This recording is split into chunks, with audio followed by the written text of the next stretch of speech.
Assalamualaikum dan salam sejahtera bersama saya Muhammad Dihya Sahlan dalam Berita Pagi Sabah edisi Khamis 11 November 2021. Susulan tular penemuan objek didakwa ketulan emas di kawasan pembinaan jalan berhampiran Kampung Ponggol Pitas, Jabatan Mineral dan Geosains JMG Sabah menerusi kenyataan memaklumkan pihaknya akan ke lokasi penemuan hari ini bagi menjalankan kajian lapangan. Hasil dapatan akan diumum sebaik kajian terperinci selesai dilakukan terhadap objek terbabit. Sementara itu, ketika dihubungi RTM, Ketua Polis Daerah Kota Marudu, Superintendent Zairul Nizal Ishak berkata, satu pasukan khas ditubuhkan bagi pemantauan berkala untuk memastikan tiada individu berkumpul di kawasan tersebut. Ia demi keselamatan memandangkan lokasi tersebut kini dalam pelaksanaan kerja-kerja naik taraf jalan raya selain mengelak berlakunya pelanggaran prosedur operasi standard SOP COVID-19. Setakat ini tiada laporan mengenai orang ramai berkumpul di lokasi tersebut. Bagaimanapun pemantauan akan dilakukan berterusan sehingga JMG mengesahkan ketulinan objek berkenaan. Dalam pada itu, pakar geologi Universiti Malaysia Sabah, Profesor Dr. Felix Tongkul menasihatkan orang ramai agar melaporkan kepada pihak berkaitan sekiranya menemui objek seumpama demi memastikan ketulinannya dan bukan bertindak menularkannya di media sosial. Terdahulu, tinjauan kru RTM ke lokasi mendapati anggota polis memantau kawasan berkenaan daripada terus menjadi tumpuan ramai selepas tular di media sosial beberapa hari lalu.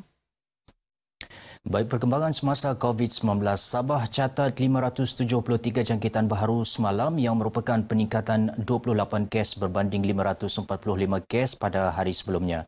Bilangan pesakit sembuh pula 410 orang, menjadikan jumlah kumulatif sembuh kini 212,719 orang.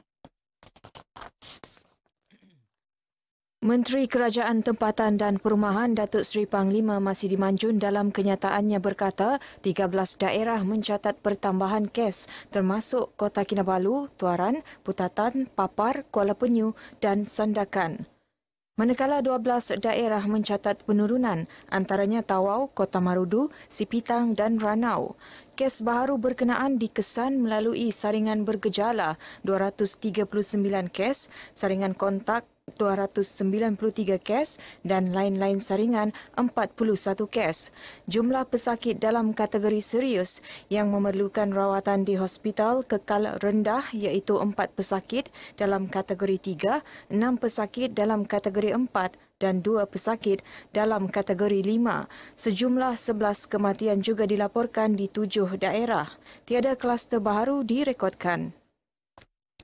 Seterusnya, kita ikuti statistik terkini kes COVID-19 mengikut daerah dan kadar vaksinasi bagi Sabah. Agensi Antidadah Kebangsaan AADK Sabah merekodkan lebih 2,000 orang kena pengawasan OKP yang didaftarkan di seluruh negeri ini sehingga Oktober lalu. Kebanyakan OKP yang didaftarkan itu bekerja dalam sektor swasta, melibatkan pelbagai bidang manakala kira-kira 44 OKP bekerja dalam sektor awam. Pengarah AADK Sabah Abdul Hamadi Ibrahim berkata dalam tempoh 2 tahun, OKP yang tidak ada masalah dan tidak lagi mengambil dadah dikira bebas daripada dadah. Dalam kita menentukan seseorang orang kena pengawasan, kita ada satu tools yang kita gunakan iaitu CCRI.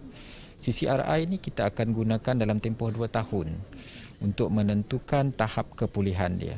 Maknanya itulah yang kita akan tentukan sama ada kepulihan itu akan berlaku ataupun tidak kepada seseorang penagih. Abdul Hamadi ditemui RTM sempena program Tempat Kerja Bebas Dadah Tekad tahun 2021 peringkat negeri Sabah di Kota Kinabalu. Program dirasmikan Menteri Pembangunan Masyarakat dan Kesejahteraan Rakyat Datuk Syahelmi Yahya. Dalam perkembangan sama, Abdul Hamadi memaklumkan pelaksanaan tekad akan diperluas ke kawasan perladangan seluruh negeri bagi memberi kesedaran kepada majikan dan pekerja ladang mengenai bahaya penyalahgunaan dadah. Orang ramai perlu sentiasa peka dengan persekitaran sekeliling termasuk memastikan tidak menghalang laluan berdekatan pili bomba. Kelalaian sedemikian boleh mengakibatkan kesukaran kepada pihak penyelamat sekiranya berlaku kebakaran. Penolong Pengarah Bahagian Penyiasatan Kebakaran Sabah, Johari Zulkifli berkata, sebanyak 36 kompaun dikeluarkan melibatkan kesalahan melakukan halangan di hadapan pili bomba sepanjang Januari hingga September lalu. Ini termasuk meletak kenderaan terlalu hampir dengan pili bomba. Daripada 36 kompaun yang telah dikeluarkan, 80% daripada kompaun-kompaun ini telah pun dijelaskan oleh pemilik kenderaan yang di kompaun, maka selebihnya kita sedang melengkapkan kertas penyiasatan untuk tindakan selanjutnya. Beliau menyatakan demikian ketika program penyiasatan kebakaran, tata cara pengkomponan dan pengendalian bahan bukti JBPM peringkat zon Keningau di Keningau. Sementara itu, Johari turut memberitahu peralatan elektrik dan kadar penggunaan tenaga yang tinggi merupakan antara penyumbang utama kes kebakaran di negeri ini. Sehubungan itu, orang ramai dinasihatkan sentiasa memastikan tahap keselamatan peralatan elektrik di rumah selain menyediakan alat pemadam api sebagai langkah pencegahan awal kebakaran. Amanah Ikhtiar Malaysia AIM akan memulakan projek penternakan ikan air tawar berteknologi dalam masa terdekat. Sebagai permulaan, ia akan dilaksana di 4 daerah yang bakal memanfaat kira-kira 400 sahabat AIM melibatkan modal pinjaman berjumlah 2.4 juta ringgit. Pengurus AIM Wilayah Sabah, Jahinin Siman berkata, ia dijalankan dengan kerjasama sebuah syarikat tempatan dan dijangka mampu menjana pendapatan peserta sehingga RM3,000 hingga RM6,000 sebulan. Kita akan memulakan dulu di 4 buah daerah, iaitu di Tuaran, di Penampang, Papar dan Beaufort. Kenapa kita pilih 4 daerah ini? Satu, dia berdekatan dengan pusat operasi Nani Trading. Yang kedua, bentuk muka bumi yang rata. Jadi memudahkan untuk kita membuat pemantauan.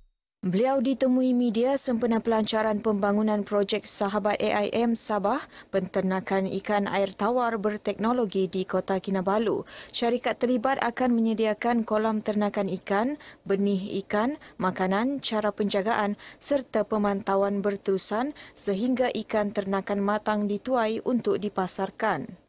Kami sediakan ini teknikal sama ini marketing. Ini yang penting. Sebab ramai orang mungkin ada yang tidak pandai piara kan, dia perlukan teknikal. Lepas tu bila dia ada teknikal, dia ada masalah marketing. Ikan sudah ada tapi dia tidak tahu jual di mana. Setakat ini terdapat 59,870 sahabat AIM di Sabah. Ia usaha membantu golongan memerlukan khususnya pelajar dan ibu bapa yang terjejas pendapatan akibat pandemik COVID-19 terus dilaksana Yayasan Pendidikan Limus Juri di Kuala Penyu. Tahun ini seramai 133 ibu bapa dan 143 pelajar telah mendapat manfaat. Bantuan diberikan berupa dana RM2,000 bagi ibu bapa, manakala bantuan komputer riba bagi pelajar yang berjaya melanjutkan pengajian ke Institusi Pengajian Tinggi IPT.